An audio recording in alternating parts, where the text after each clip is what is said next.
All right, let's just jump right into it. We have all been there. I mean, your deal is inches from the finish line, everything is looking perfect, and then, bam, an email from the CFO hits your inbox, and the whole thing just grinds to a halt. Well, today, we're going to give you the decoder ring for those exact emails, so you can turn what feels like a dead end into a clear path to closed one. Does that sound familiar? Yeah. This phrase, or something like it, is basically the deal graveyard. It feels like a soft no, right? A polite way of saying, get lost. But what if it isn't? What if it's not a rejection at all, but a diagnostic, a treasure map showing you exactly where you need to go to get this deal signed? You see, the problem isn't your pitch, it's a language gap. As sellers, our instinct is to persuade, to use words to tell a story. But as CFO, they don't operate on words. They need a defensible business case that's built on structure and proof. They're not looking for another pitch, they are looking for decision safety. So let's bridge that gap. And the data proves just how critical this is. I mean, mastering the language of finance isn't just a nice-to-have skill anymore. It's how you beat the final boss. And in today's B2B world, make no mistake, the CFO is that ultimate gatekeeper. Get this. A full 79% of B2B purchases now have the CFO holding the final decision-making power. That's right, nearly 4 out of every 5 deals live or die based on their approval. They absolutely have to be convinced. Okay, now let's layer on this next number. According to Forrester, a staggering 86% of B2B deals stall out somewhere in the buying process.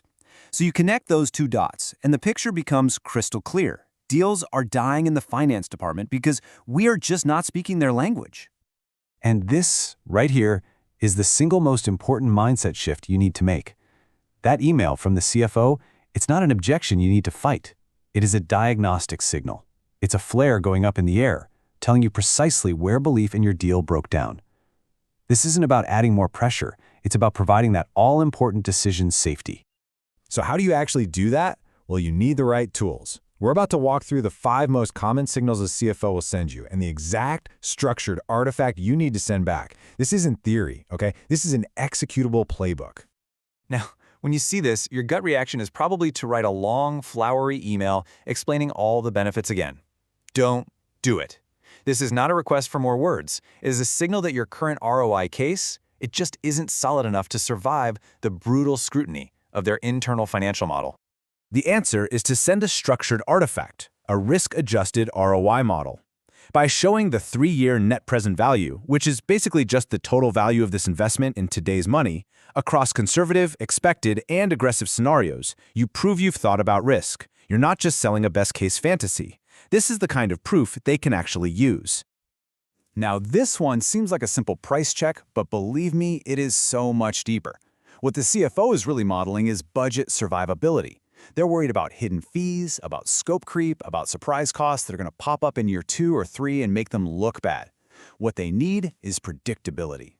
So, you deliver a 1-page total cost of ownership snapshot. This little artifact clearly separates the one-time costs from the recurring ones, what's required versus what's optional. This thing builds trust through radical transparency, and it proactively answers the questions they haven't even thought to ask yet. Okay, pay very close attention to this one.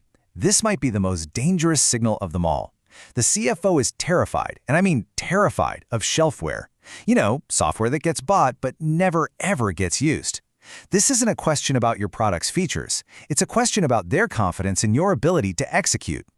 Your most powerful response is this artifact right here, a 30, 60, 90-day adoption plan.